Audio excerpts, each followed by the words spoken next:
Para hadirin hadirat jamaah rahimana wa rahimakumullah. Ada 3 kekuatan yang menjadi kekuatan sebagai perisai, sebagai benteng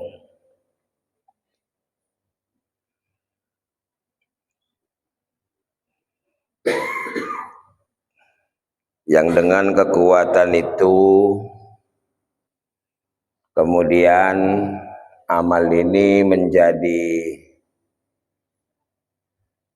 lebih kuat, bahkan menggunakan bahasa di Al-Quran itu wal baqiyatus sholihatu khairun indallah.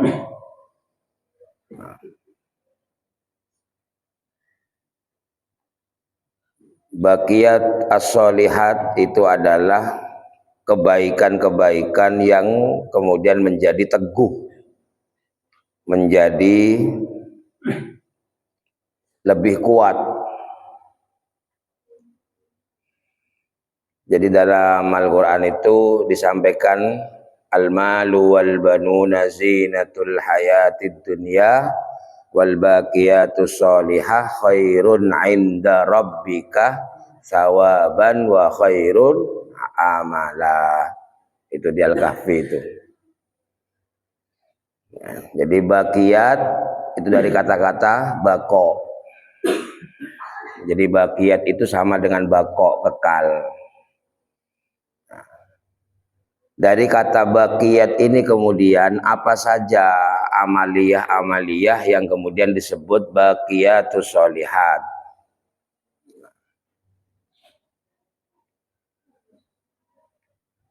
Makanya berkaitan dengan yang saya sampaikan tadi, ada 3 perkara yang kemudian menjadi penguat. Ya. Pertama adalah al-masajidu hisnun. Jadi masjid itu adalah benteng. Jadi pertama itu masjid. Artinya semakin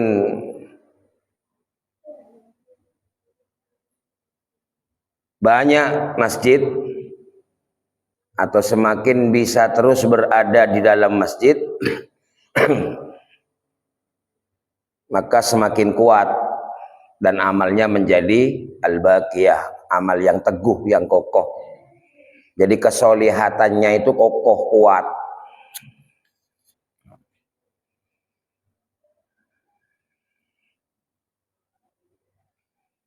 Masjid itu kalau secara lafadz dipahami secara lafadz, ya masjid itu adalah bangunan yang dipakai untuk sholat Jumat itu. Kalau di fikih itu namanya masjid. Diambil dari kata sajadah, kemudian masjid itu artinya tempat sujud atau waktunya bersujud. Jadi kata itu punya arti 2, tempat sujud atau waktu sujud. Nah, kalau di Indonesia itu kemudian berbeda dengan musola, padahal dalam bahasa Arab musola dengan masjid ya sama. Dan kata musola itu gak ada di Al-Quran, yang ada kata masjid. La masjidun, nah itu di Quran itu. Nah, jadi secara maknawi musola dengan masjid sama, secara lafadz beda. Kalau musola itu gak dipakai Jumatan. Kalau masjid itu dipakai Jumatan. Dan wakif artinya orang yang dipercaya sebagai pengurus itu terus mempertahankan keberadaannya karena nggak boleh difungsikan yang lain. Jadi bangunan kalau sudah dipakai sholat Jumat itu nggak boleh difungsikan ke fungsi yang lain, kecuali ya pasti ada kecualinya kalau fikih itu. Kecuali sudah nggak bisa ditempati karena saking banyaknya jamaah, lalu ditukar ke tanah yang lain yang lebih luas baru boleh. Ya, Kalau doruri namanya, kalau sudah kepepet. Nah, tapi kalau hanya pindahnya karena yang lain-lain itu nggak boleh. Kalau ulama fikih yang ihtiyat, yang hati-hati, diganti jadi pondok pesantren nggak boleh, diganti menjadi panti asuhan anak yatim nggak boleh. Ya, jadi masjid terus harus menjadi masjid karena sudah ditempati sholat Jumat.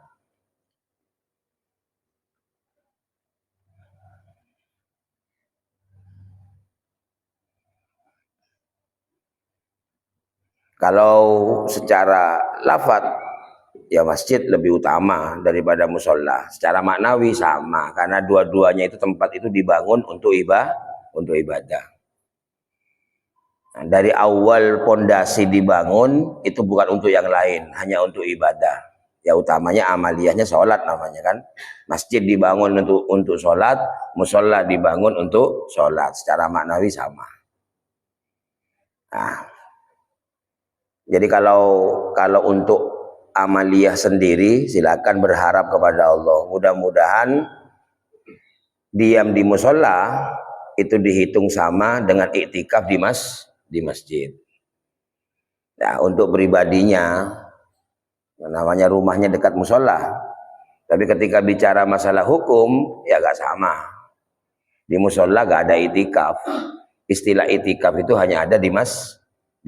Kalau masjid dipahami sebagai bangunan yang dibedakan, masjid ditempati Jumatan, kalau musola tidak ditempati Jumatan.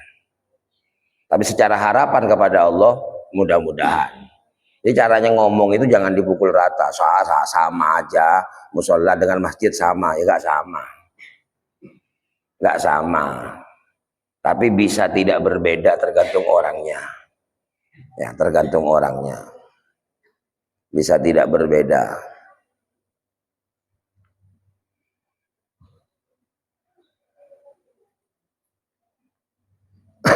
Jadi sama.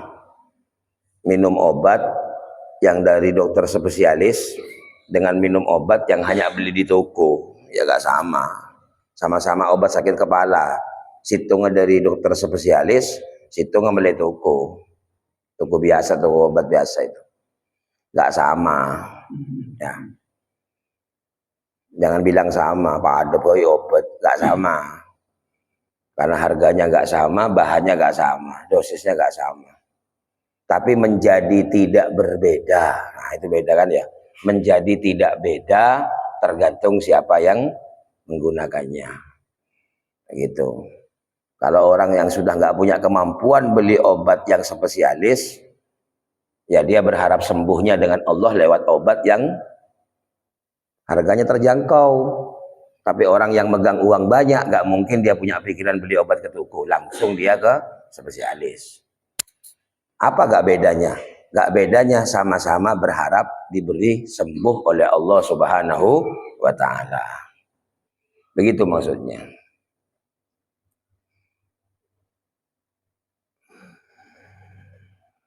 Tergantung penerimaannya, maksudnya gitu. Tergantung penerimaannya.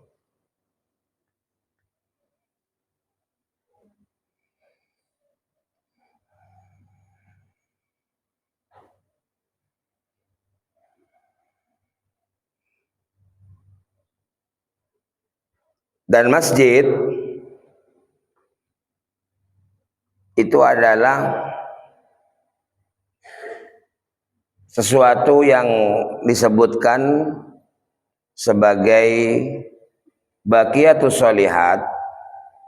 Rangkaiannya adalah satu, pertama, kalau Imam Ghazali mengatakan amaliyah penguat itu ada 3. Jadi al-baqiyatus sholihah salasan. Ya, apa itu? Al-mutawaddi fil makarih. Udu ketika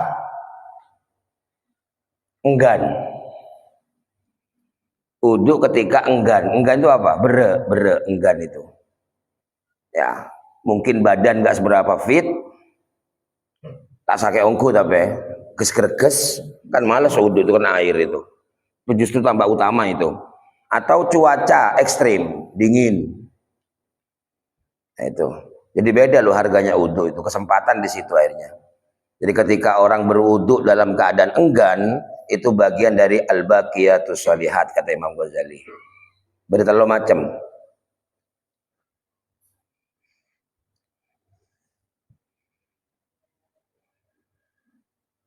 Wudhu sengkah, berek, sengkah kalau tepak ya, sengkah itu males. Wudhu terasa berat tapi dipaksakan, itu utama itu. Utama harganya itu. Bisa menjadi kekuatan.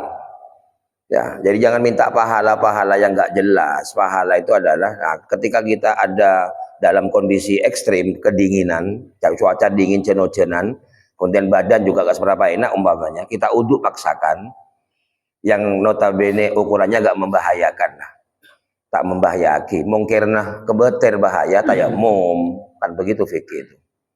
Kalau nggak membahayakan, cuman greges, kena air kumikil titik itu loh, sedikit-sedikit kedinginan. Nah, itu kita berharap kepada Allah dengan amaliyah ini menjadi penguat. Begitu. Karena rangkaiannya adalah nanti kedua. Al-mashi ilal masajid fid dulami. Nah, kekuatannya adalah yang kedua setelah wudu berangkat ke masjid dalam keadaan gelap gulita. Gelap gulita itu berarti mulai maghrib, isya, subuh. Tapi kebanyakan ulama memberikan syarah penjelasan subuh. Paling afdol itu. Kenyataannya, uduk paling sengkah, uduk bejeng subuh. Paling berat itu, uduk sholat subuh. Kemudian jalan ke masjid, sekarang kita nggak nemu kondisi dulam ya. Nggak nemu kondisi gelap. Karena di kampung-kampung sudah ada lampunya. Nah, jadi orang-orang yang memang semakin kuat itu nilai-nilai keagamaannya itu diperkuat oleh ketika berwudu disempurnakan, kemudian melangkahkan kaki ke masjid dalam keadaan gelap gulita, fitulam. Jadi jalan petang, yang ada yang Madura, nang Tisah, petang ke masjid aja jalan. Itu. Jadi dulam itu adalah langit gelap, berarti malam. Ya, itu namanya dulam. Cuman kita dibantu dengan lampu. Nah, kalau lampu belum masuk, insya Allah gelap sudah. Ya, subuh itu gelap, jalan ke masjid. Nah.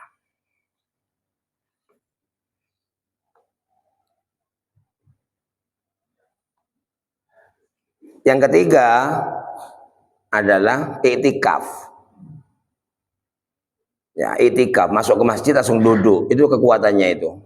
Ya, amaliyah yang menguatkan menjadi al-baqiyatus sholihat adalah wudu, berangkat ke masjid, i'tikaf di masjid. Wudu, berangkat ke masjid, i'tikaf di masjid. Mau tak ke masjid, genteh musola. Ya, jadi saya ulangi lagi biar gak salah paham. Saya nggak menyamakan antara masjid dengan musola karena di kitab dibedakan.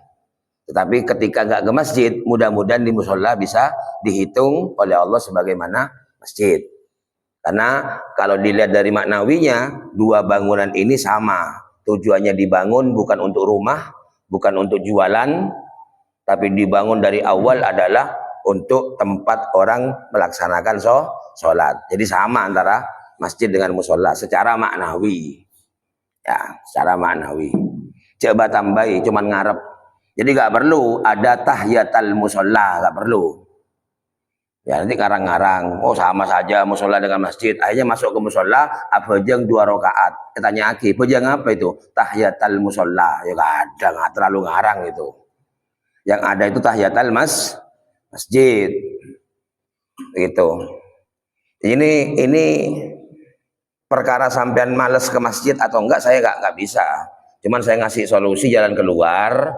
Ketika rumah itu lebih berdampingan dengan musola daripada ke masjid gak jadi jauh geluh, mendingan ke musola, berharap mudah-mudahan dihitung sama dengan Allah Subhanahu wa taala. Benih urusan malas sebenarnya saya gak bahas itu. Ya. Jadi ke musola sebelum mancing adzan, wiritan, ya. Itu kalau menurut Imam Ghazali, ya. Jadi ulama itu beda pendapat urusan itu.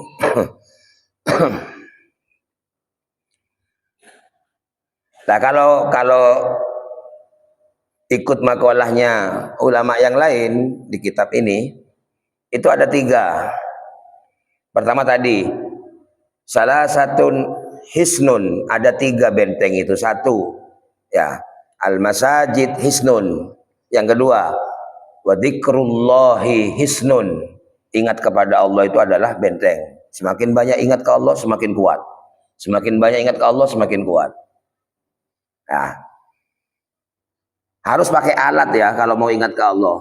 Karena alat diciptakan. Sama dengan orang bertani yang mengeluarkan buahnya Allah, tapi bertaninya pakai alat, cangkul. Bajak sawah pakai traktor, itu alat itu. Tapi bukan alat yang mengeluarkan buah kah? Bukan kerja keras kita sebagai petani yang mengeluarkan buah. Tetapi alatnya harus dipakai dulu. Kerja keras maksimal, alat dipakai, kemudian ketika nanti berbuah, keimanan semakin mantap, tenang, mutmainnah, itu hanya semata-mata pemberian Allah Subhanahu wa taala. Bukan hasil dari amal, supaya gak ada pengakuan. Nanti amalnya akhirnya mengeluarkan rasa ujub dan sombong.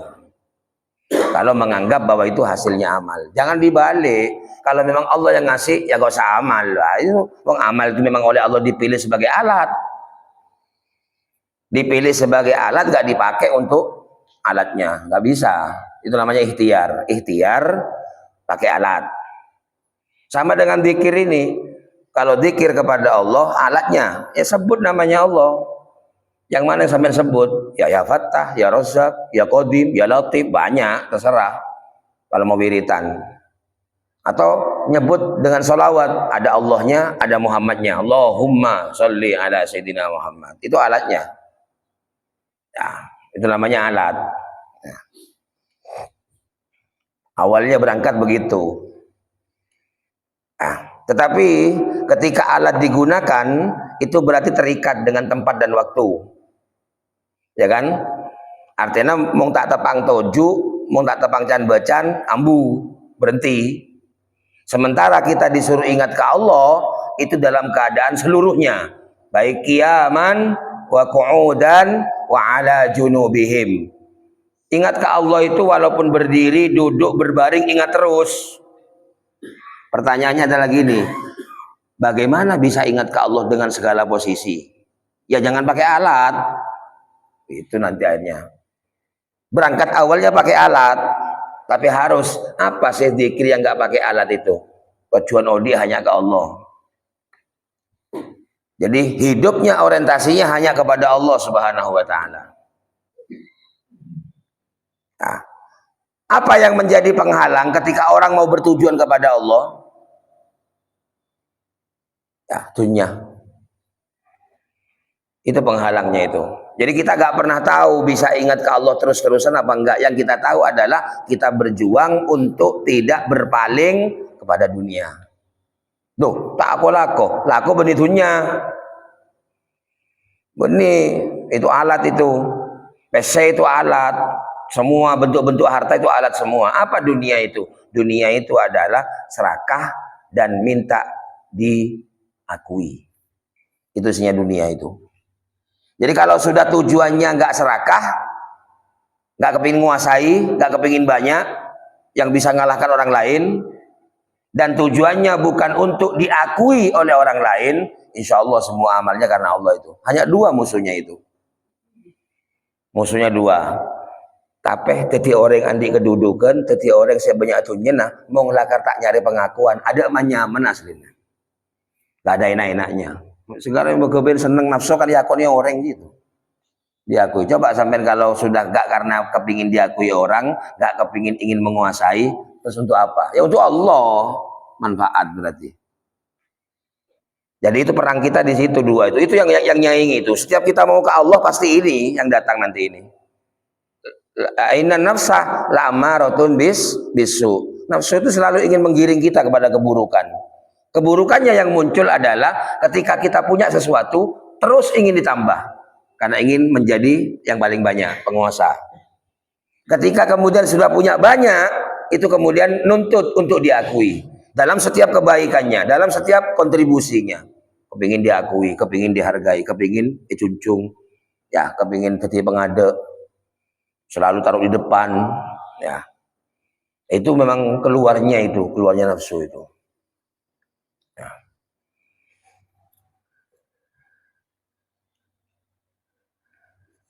Jadi orang-orang yang ingat kepada Allah adalah orang-orang yang selalu berorientasi atau bertujuan hanya kepada Allah. Saya ulangi lagi, hanya bertujuan kepada Allah. Kalau bertujuan kepada Allah berarti tidak bertujuan kepada benda dan tidak bertujuan kepada manusia. Nah, kalau orang bertujuan kepada Allah, maka berarti semua yang dijadikan tolak ukur sandaran adalah tolak ukur dan sandarannya Allah Subhanahu wa ta'ala. Coba di Quran dibuka. Kalau ingin jadi orang mulia, sandarannya Allah. Berarti orang zikir itu. Kalau ingin jadi orang mulia, sandarannya Allah. Jangan ingin jadi orang mulia yang tolak ukurnya manusia. Ketika kemuliaan yang Allah berikan bukan tolak ukurnya manusia, maka kemuliaan itu akhirnya bermanfaat untuk orang lain. Dan gak pernah ingin kemuliaan. Itu orang-orang dulu itu gak kepingin jadi orang yang punya kedudukan, tapi beri kedudukan. Akhirnya ya dipakai baik. Sekarang dari awal sudah ambisi ingin punya kedudukan karena di situ dia melihat akan menjadi orang mulia. Itu kan katanya manusia. Katanya Allah, orang mulia itu orang yang takwa. Itu kalau orang zikir kepada Allah, enggak terus. Bahwa apapun saya ini menjadi apapun yang saya miliki, gak akan pernah menjadi kemuliaan bagi saya. Saya pun melihat orang lain, tidak boleh memuliakan orang lain dengan apapun, dengan benda-benda gak boleh. Atribut-atribut tak boleh.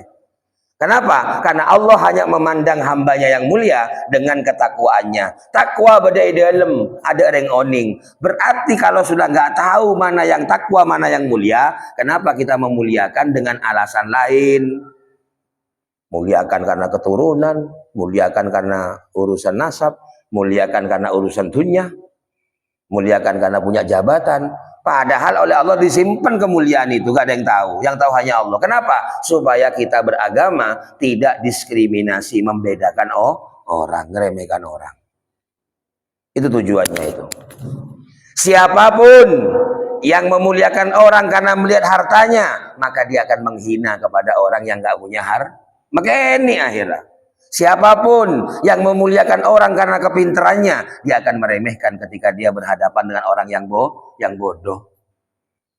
Siapapun yang memuliakan orang karena amaliyahnya hebat besar, maka orang yang punya amaliyah kecil-kecil karena gak mampu diremehkan. Nah,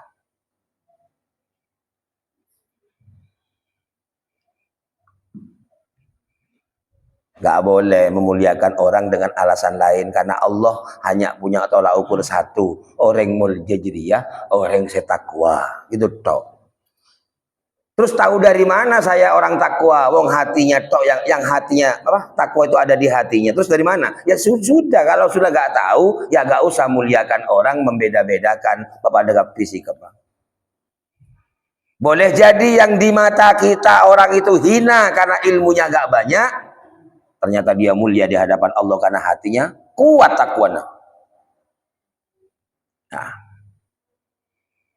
Boleh jadi kita muliakan orang itu karena amaliyahnya banyak. Ternyata di hadapan Allah gak mulia. Maka ada orang itu kemudian datang malaikat Jibril ke Kanjeng Nabi, memberitahu kabar bahwa orang itu ahli surga. Ternyata karena amaliyahnya apa? Abri korma esepit, korma tung esepit, kurma satu. Saya selalu nyampaikan kurma satu di suwe, karena gak bawa pisau, karena beda ya kan? Nah, itu namanya syiki itu, ya syiki. Ternyata orang ini dicatat sebagai orang ahli surga. Malaikat Jibril datang ke Rasulullah, itu orang ahli surga. Ternyata amaliyahnya adalah ittaqun nar walau bisyikki tamrah. Ternyata dia masuk surga, ahli surga karena hanya bersedekah ngasih orang kurma separuh edeng karena ditungtok. Berdereng lapar, beri separuh edeng ya, separuh edeng. Kebereng lapar lumayan. Ya, mau ke sampean beri kurma separuh, buang. Kenapa? Nah, saya banyak ya masalah. Ini masalahnya orang lapar, gak ada yang dimakan lagi. Dikasih separuh itu seneng. Semakin hidup dalam keadaan yang paling sulit, maka rizkinya Allah paling kecil, menggembirakan. Jangan-jangan kita ini bukan gak dikasih. Jangan-jangan kita ini gak seneng bukan karena gak dikasih atau dikasih sedikit. Dikasih sedikit atau banyak itu akan hilang senengnya kalau semuanya serba ada. Makanya dalam kondisi-kondisi sempit, kondisi-kondisi pahit itu ternyata ketika Allah ngasih walaupun kecil terasa besar. Itu buktinya kemarin itu saya ulang lagi waktu puasa Ramadan tepak lapar bi arjeng maka munyi adzan sangat menyenangkan. Siapa selalu tahu saya. Ya, coba mau ngeding lagi adzan seneng bunga itu. Mau tak bunga berarti Kanjeng Nabi bujuk lah. Bunga, harus taruh bunga. Tapi saya kira orang puasa pasti seneng ke adzan itu. Begitu amunyi wa malam yatub faula. Oh, lah bunga lah itu. Karena Quran lah turun soal lagu ini. Kembang kuning lah turun. Faulaika humud dzalimun. Sadaqallahu adzan senang lah. Lah campur gelas lah. Ngenom glek-glek nyaman deh. Ada apa ngenom mak nyaman? Ya karena basah. Karena kering tabu. Kenapa kita makan-makan nggak pernah nikmat? Ya karena belum waktunya dimasuki. Bi Allah pada ngoning. Ternyata neremah nikmat Allah itu nikmat bergantung kondisi kita. Kalau kondisi kita, kondisi ketika puasa, ketika kita menahan diri, semakin besar yang kita tahan, semakin banyak yang kita tahan, semakin Allah ngasih itu terasa nikmat. Ya, teropu Saudi, tak tahan sekali. Terus kejepok kapi, tambah tak nikmat. Hilang nikmatnya itu. Hilang nikmatnya. Nah. Kerasa abare nikmat beres, mula mare sakit lah beres, itu baru nyaman itu. Alhamdulillah beres itu. Ternyata sakit, masya Allah gitu kan. Tapi mau beri beres abid, tak kerasa nyaman beres itu. Sehat ini kalau sudah lama gak enak. Baru terasa kalau sehat itu nikmat ketika habis sembuh dari penyakit. Mari sakit mah beres, nyaman gitu. Tojuk nyaman, jalan nyaman. Itu. Mentepang sakit, makai ajam panggang, ya, senap ngerenap itu, ajam panggang ini, ajam bakar, senap ngerenap di kecap itu, pas kering, nyambuk, tak baik. Ya, itu. Tapi mau ngabek beres, makai kok benteng, kocen, nah, pak goreng, panasek semua panas, bah beri jengi, melo bilong-elong. Bini dainet tok bilong-elong melo. Itu berarti kalau sudah hidung berkeringat nikmat itu berarti itu. Gitu masih gak ngakoni kenikmatan Allah ya. Sudah dikasih nikmat kayak begitu mong sehat, ngomong beri sakit. Mong sehat itu ternyata nikmat yang sering dilalaikan kata Rasulullah. Kenapa? Mong sehat itu abi tak sakit lo geresa. Saya kepikir turun di PC, turun di Ria, saya tertibi lo kayak padahal makai beri PC sekarang mau kering, mau sakit coba. Ya, sakit ya. Sandek minta tangkep ibadah. Orang sakit itu dijenguk dengan tetangga, beri PC amplop. Tak seneng buang. Pelek bisa boros, sekir-bengkir kisah. Tata. Sakit, seneng ke PC. Terus apa sampean? Terus beres. Tungtok bokong terus beres. Ke PC lo seneng. Ya, kekakanan lo hujan dan sakit itu. Insyaallah mau sakit itu.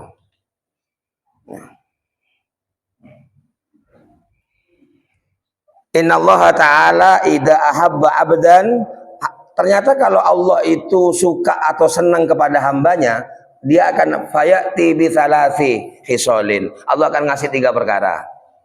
Ciri-cirinya orang itu dicintai Allah, Allah akan kasih 3 perkara itu. Siap.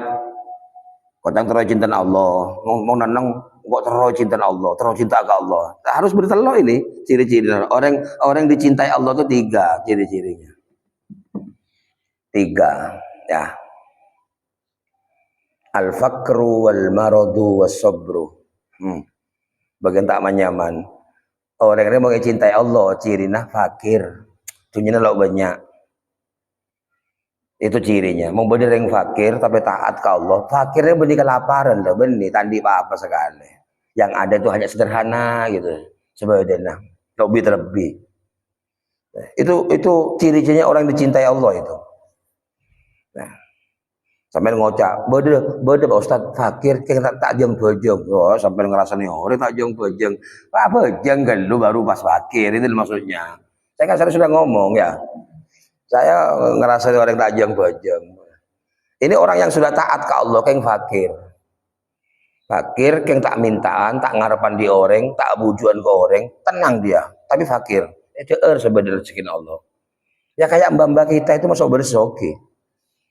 Ya, mbak-mbak kita di Madura masuk ada yang punya uang banyak. Kok cokopan itu hidupnya, bersekakan, ibadah, sarasar, maghrib. Itu tak hidupnya, itu sederhana.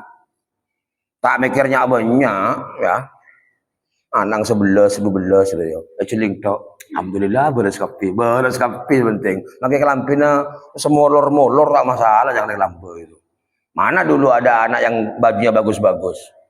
Lek kira dulu agontong seringnya kombo gitu. Tapi reng sepur tenang, lo ngenes sekali, ndak, lo ngenes, lo melas. Itu orang fakir yang begitu itu.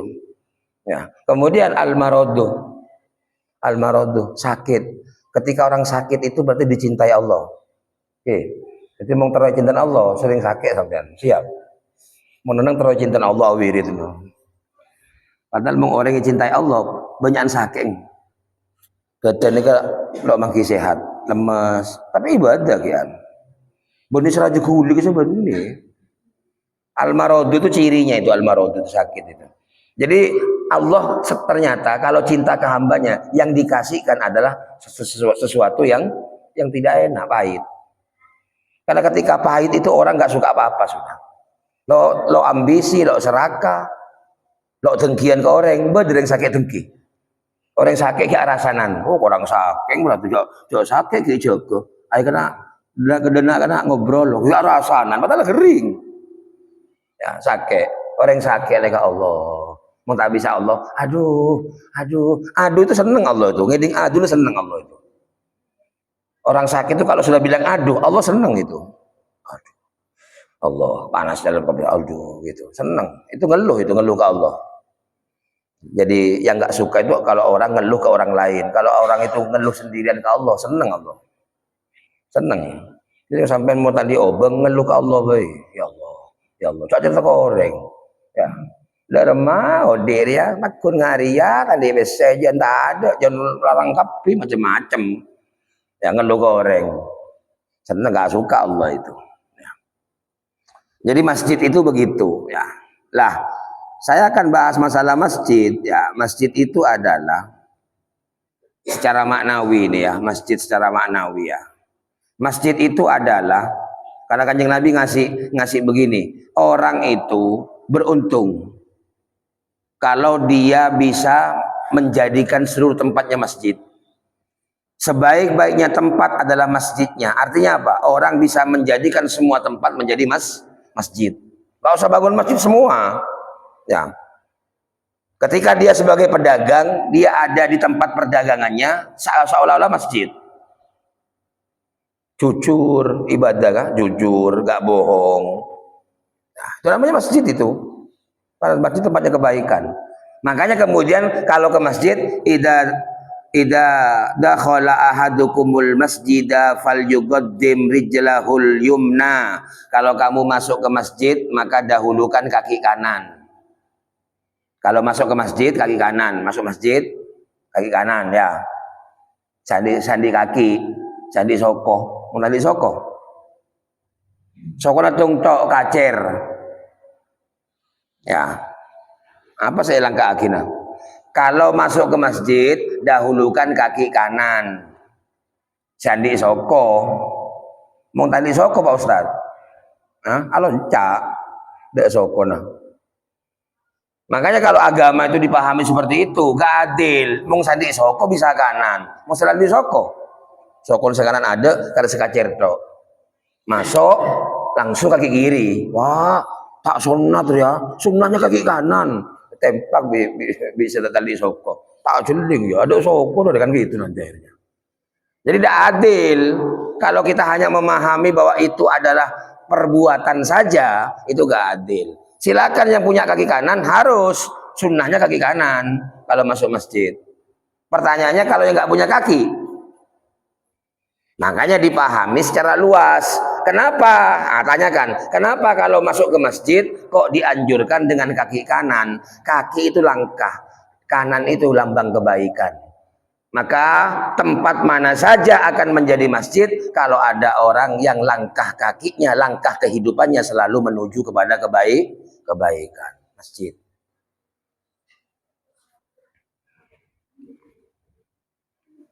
Mong ni telah cuba beri masjid. Niat coba masuk ke masjid, ben kaki kanan tetap di Kanjeng Nabi yang ke pasar. Makanya tempat seburuk-buruknya adalah pasarnya, bukan pasar ya. Kalau pasar bukan tempat buruk. Kanjeng Nabi pahami ini kalimatnya ini. Sebaik-baiknya tempat adalah masjidnya. Berarti apa? Ciptakan masjid. Gak usah bangun masjid, ciptakan masjid. Apa istilah masjid? Sampungan ke Allah, nyampung ke Allah. Cang Allah tak boleh bujuk, cak bujuk. Katanya Allah jangan ngerasani, gak ngerasani. Katanya Allah, katanya Kanjeng Nabi, wala tahasadu, jangan saling hasud dengki, ya jangan itu yang didengar. Setiap keburukan-keburukan dihilangkan, langkah kehidupannya baik, maka dimanapun orang ini akan dihargai seperti masjid. Masjid itu kadang-kadang bejeng jamaah, sholat, kumpul bersatu. Maka orang yang hidupnya kompak, selalu bersatu bendeng lain, tidak selalu berselisih. Lo panggempang atokar, lo panggempang dia domba, berarti masjid dia. Oh, jangan jamaah masjid. Yang atokar tak ditangkap itu. Padahal sholat jamaah itu adalah lambang bahwa orang itu bersatu. Rukun. Mong tero rukun nah, saya seperti pemimpin toro jandi, cek kekuatan pendapat, cek saling tero kayak dengan pendapat, cek saling tero mengada, cek rebuan cetak maksudnya itu. Kata orang Madura itu. Kapi itu cetak, bodoh dia usul kapi. Kalau ingin rukun, coba contoh sholat jamaah itu, noro imam, Allahu Akbar. Rukun kan, ikut semua, Allahu Akbar. Kalau ada imam batal, gak boleh makmum membatalkan. Kalau ada imam batal, gak boleh makmum membatalkan. Yang boleh hanya mengingatkan. Itu pun mau ngatorok jering nih. Bajana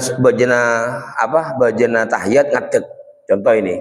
Sudah banyak waktu tahiyat ngadeg. Kotaba korang sujud lah, situng. Mari sujud situng langsung ngadeg. Harus kan Robin Firly. Ini contoh-contoh kejadian. Nah ini makmum tidak boleh membatalkan imam, tidak boleh. Hanya boleh mengingatkan subhanallah.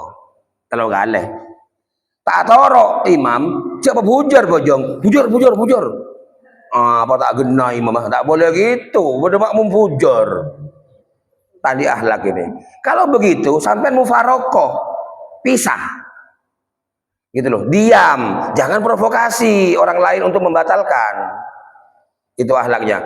Engkau tak cocok di imam nih, langsung hati ngocak mufaroko kok pesah bojeng tipi terus lagi. Artinya dalam kehidupan kalau sudah gak cocok dengan pemimpin, jangan kemudian orang diprovokasi supaya ikut sampean semua.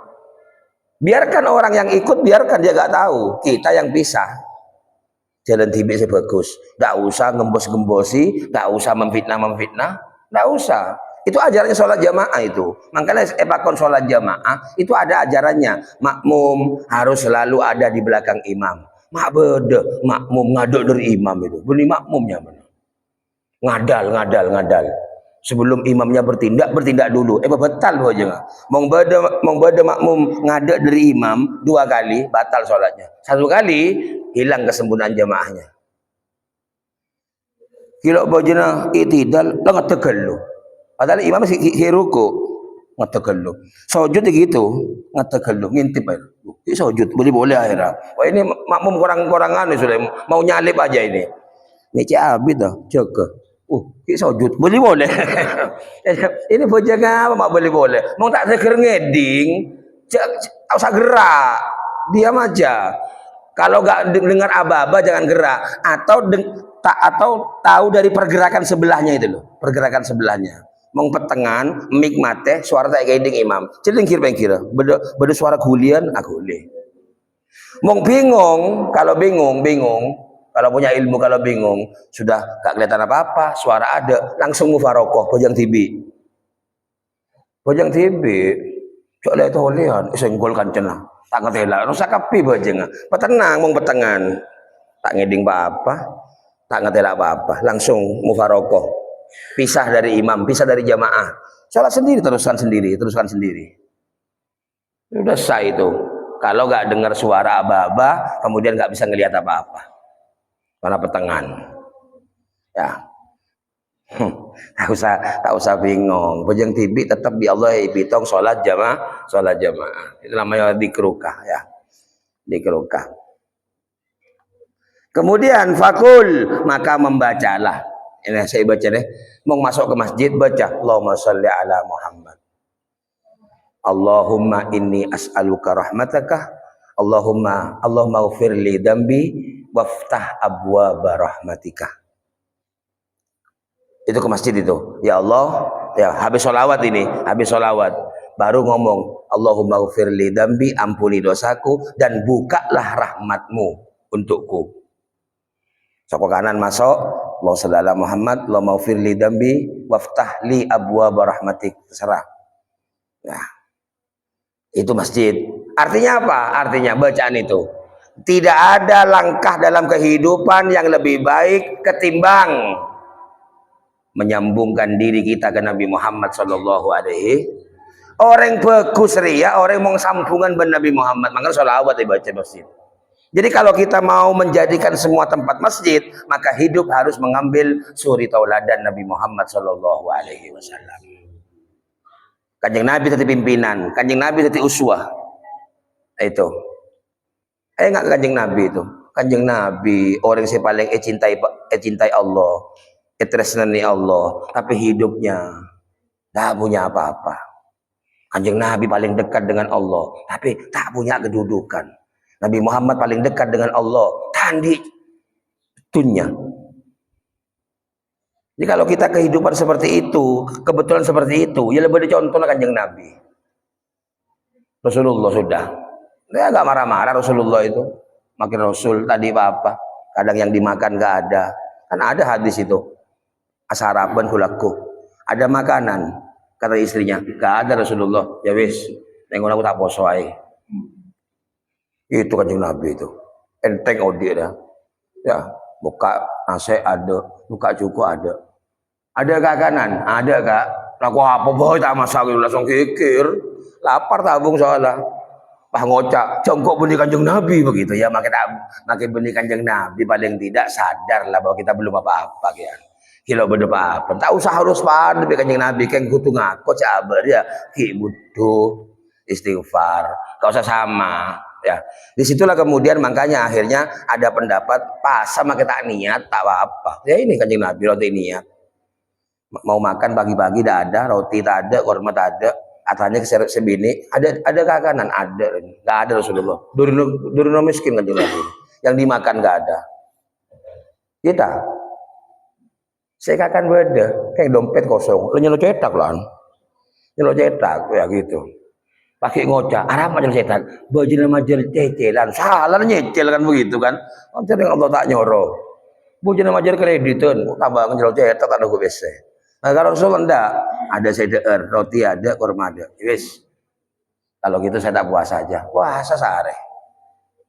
Itu. Pernah Rasulullah makan, ada bukan Kanjeng Nabi, wallahi. Hada awwalu ta'amin at'amtuhu mundu thalatha ayyam. Sumpah Kanjeng Nabi wallahi. Mari wallahi demi Allah, ini makanan pertama yang saya makan setelah 3 hari gak makan saya. 3 hari loh Kanjeng Nabi. Masa ragu Kanjeng Nabi asdaqul qailin, paling jujur orang, masa bujuk gitu. Wallahi hada ta'am at'amtuhu, hada ta'amun, hada awwalu ta'amin at'amtuhu mundu thalatha ayyam. Wallahi ini makanan pertama kali yang saya makan setelah 3 hari saya gak makan. 3 hari tak deer. Sampai dulu kan ten bojong jamaah awirit keng mau lapar ngamuk. Nah, kan gitu kan? Lapar ngamuk gitu, pikir masih jauh ya. Jadi kekuatan kita belum terbangun karena kita belum punya sambungan yang kuat orientasi kepada Allah Subhanahu wa taala. Ya, terakhir mardaneka pas i'tikaf toju masjid. Terserah baca apa. Itu namanya wal baqiyatus sholihah.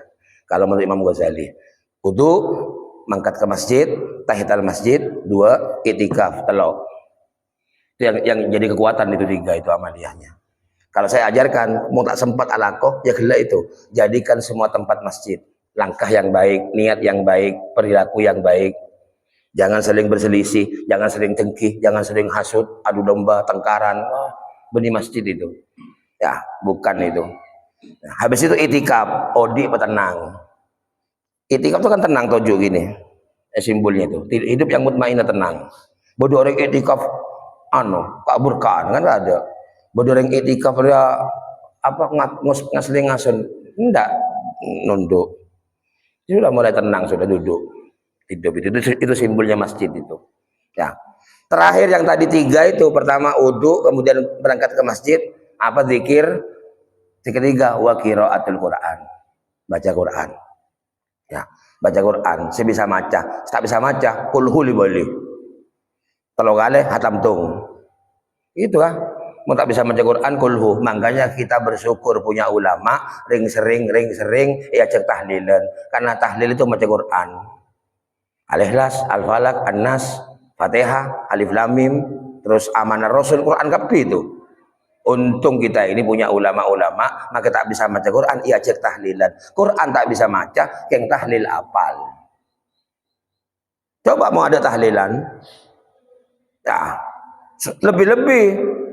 Bang banyak yang mati. Wah itu bisa apaan nih tahlilan itu? Tahlil tak benar, itu baca Quran benar. Benisa, ya. Itu mau boleh saya mati cek ngacek sampai petok kan lumayan tuh petok kalau petok 40 sanga itu 40 sanga areh amanar rasulu bima unsilah baca Quran itu Quran dibaca ya, jadi wa qiraatul Quran itu kekuatan itu wudu 3 enggan kemudian zikir kepada Allah kemudian baca Quran ya itu amalia-amalia yang kemudian disebut wal baqiyatus sholihatu khairun inda rabbika thawaban wa khairun amala. Shadaqallahul adzim. Al-Fatihah. Bismillahirrahmanirrahim. Iyyaka na'budu wa iyyaka nasta'in shiratal mustaqim. Allahumma rahim shalli ala sayyidina Muhammad. Salatan ya Allah taftahu lana biha abwabar ridha wat taysir wa tughliqu anna biha abwabasy syarri wat ta'sir. Salatan ya Allah takunu lana sahiban fi safarina wa hadarina wa khalifatan. Rabbana ighfir lana dzunubana wa liwalidina warhamhuma kama rabbayana shaghira. Allahumma irfa' lahum ad-darajat wa kaffir anhum as-sayyi'at wa dha'if lahum al-hasanat. Akrim nuzulahum wa wasi' anzilir rahmah wasyafa'ah wal maghfirah ilaihima. Anta ja'ala kubrahuma rawdatan min riyadil jinan wa anta ja'ala al-jannata ma'wahuma. Wa sallallahu ala sayyidina Muhammadin wa ala alihi wa sahbihi wasallam. Walhamdulillahi rabbil alamin. Assalamualaikum warahmatullahi wabarakatuh.